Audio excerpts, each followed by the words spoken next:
სამეკაკ რაც აკეთებს უნდა გითხრათ რომ საქართველოს სპორტისა და ახალგაზრდობის საქმეთა სამინისტრო 1-დან 7 დეკემბრის ჩათვლით გეგმავს კვირეულს მართავს კვირეულს სწორედ ამასთან დაკავშირებით ჩაგვერთვება დათო აბრამიშვილი ახლა პირდაპირ ეთერში დათო დილამშვიდობისა დათო მოგესალმებით გიორგი ეკა ხვალ 3 დეკემბერია და მთელ მსოფლიოში აღნიშნავენ შეზღუდული შესაძლებლობების მქონე ადამიანების უფლებების დაცვის საერთაშორისო დღეს ამ დღეს რა თქმა უნდა საქართველოს არ გამოვაკლდებოდა ხვალ მთელი ქვეყნის დიდ ქალაქებში აღნიშნება როგორც კულტურული ასევე სპორტული ღონისძიებები ჩვენ ახლა ვიმყოფებით დინამოს საგალათბურთო დარბაზში სადაც უკვე ერთი თვეა საკმაოდ აქტიურ სამზადისს გადის პარაგალათბურთელთა გუნდი სწორედ ამ თემებთან დაკავშირებით და იმ ღონისძიებებთან დაკავშირებით, რომელიც 1-დან 7 დეკემბრამდე ჩატარდება, ჩვენ ახლა საშუალება გვაქვს გავისაუბროთ სპორტისა და ახალგაზრდობის დეპარტამენტის ხელმძღვანელს ბატონ ნუგზარ კანდელაკს, ბატონ ნუგზარ. იქნება უფრო უკეთესად მოგვიწევთ რა ღონისძიებები იქნება დაგეგმილი და როგორ ვეხმაურებით ამ საერთაშორისო დღეს, რომელსაც მთელ მსოფლიოში აღნიშნავენ. მოგესალმებით, პირველ რიგში მინდა აღვნიშნო, რომ საქართველოს სპორტისა და ახალგაზრდობის საქმეთა სამინისტროს პროგრამების ერთ-ერთი მთავარი პრიორიტეტი არის შეზღუდული პირთა ინტეგრირება საზოგადოებაში. ამ პროგრამის ფარგლებში ჩვენი ხარდაჭერით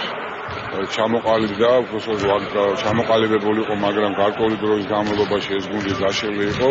ჩვენი ხარდაჭერით აქტიურად დაიწყო ვარჯიში პარაკალათბურთში.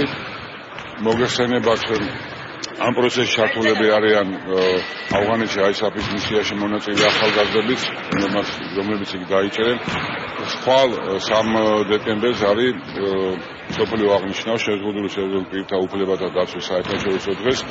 აქედან გამომდინარე ჩვენ 3 დეკემბერს ქუთაისში ვაწყობთ დიდ სპორტულ შეჯიბრებებს სპორტის სხვადასხვა სახეობებში, მათ შორის ეს რა მეკითხა ანალოგიურ კონტექსტში თუ არის სხვა გუნდიც შეკრებილი არიან ეს ახალგაზრდები და მე ვფიქრობ საჩვენებელი მატჩი მიკონკარდება ქუთაისში რომ სპორტის სამსახიობის პოპულარიზაცია მოხდეს სპორტის სამსახიობის და მე დარწმუნებული ვარ ძალიან ბევრი სურვილი გამოუჩნდება. სწორად განვითარდა შესაძლო პარაოლიმპიადაშიც მივიღოს მონაწილეობა. თავარი არის რომ ოლიმპიური სახეობა, პარაოლიმპიური სახეობა, როგორც სპორტის სხვადასხვა სახეობა და ჩვენი მიზანი ზუსტად ეს არის რომ ეს ახალგაზრდები ჩაერთონ ამ პროცესში. გარდა ამისა მინდა მადლობა გამოუცხადო კალათბურთის ფედერაციას, რომელიც აქტიურად არის ჩართული ამ პროცესში, ასევე თბილისის დინამოს საკალათბურთო კლუბის ხელმძღვანელობას, ბატონ რასმუსის, რომელმაც მადლობა თქვენ.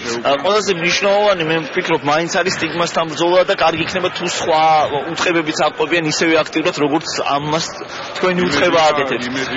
ჩვენ ახლა კითხვით გადავალთ ირაკლი გიორგაძესთან, ირაკლი უკვე აქტიურად არის ჩართული ბოლო ერთი თვეა ამ პროცესში.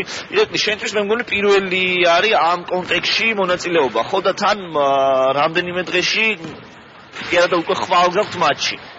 იცით, საქართველოში პარაკალათბურთის განვითარებას დაახლოებით 2 წლის წინ ჩაეყარა საფუძველი. ჩვენ დავიწყეთ ეს ვარჯიშები თამაშები, მაგრამ ფინანსური პრობლემების გამო ვეღარ გავაგრძელებთ, მაგრამ ეხლა სპორტის და ახალგაზრდობის სამინისტროს მხარდაჭერით კვლავ ვაგრძელებთ ვარჯიშების გაგრძელებას. ასევე სამოყვარულო ლიგა გვიჭერს მხარს, რომ პარაკალათბურთი აღორძინდეს და დიდი იმედი გვაქვს, რომ ეს ვარჯიშები არ გაჩერდება და მონაწილეობას წარმატებებს გისურვებთ. თქვენ მე ჩავრთავ კიდევ ერთ ადამიანს, გიორგი თაყნიაშვილს. გიორგი, ეხლა მე რასაც გიყურებდი, მოკლედ ჯორდანს არ ჩამოუვარდებით. იქნება მოგვიწრო იმ გამოსილებაზე, რომელიც ჩვენ გიქნებთ, აშკარად უკეთესად თამაშობ, აშკარად უფრო გამოსილი ხარ შენთვის. არა, ჩვენ მგონი, ხო? პირველი ოფიციალური თამაში. არა, პირველი ოფიციალური თამაში არ არის, ჩემთვის მეორე თამაშია, მაგრამ მანამდე თამაშობდი და ალბათ მაგიტომ გამომდის უფრო კარგად. ვარჯიში დავიწყებ თითქმის ერთი თვეა. და რავი, მოხარული ვიქნები თუ ხარდაჭერა გვექნება და არ გავჩერდებით და წარმატებებს გისურვებთ თქვენ. დიდი მადლობა. ასე რომ მე კიდევ ერთხელ შეგახსენებთ, რომ ხვალ 3 დეკემბერს მთელ მსოფლიოში აღნიშნავენ შეზღუდული შესაძლებლობების მქონე პირთა უფლებების დაცვის საერთაშორისო დღეს. კარგია რომ ამ პროცესებს საქართველოს ასე აქტიურად უერთდება და ჩვენ საზოგადოებამ უნდა მოვახერხოთ და ერთად დავძლევთ ის ბარიერები, რომლებიც ამ ადამიანებს აერთიანებს. დიდი მადლობა დათო. დიდი მადლობა დათო შენ და შენ სტუმრებს.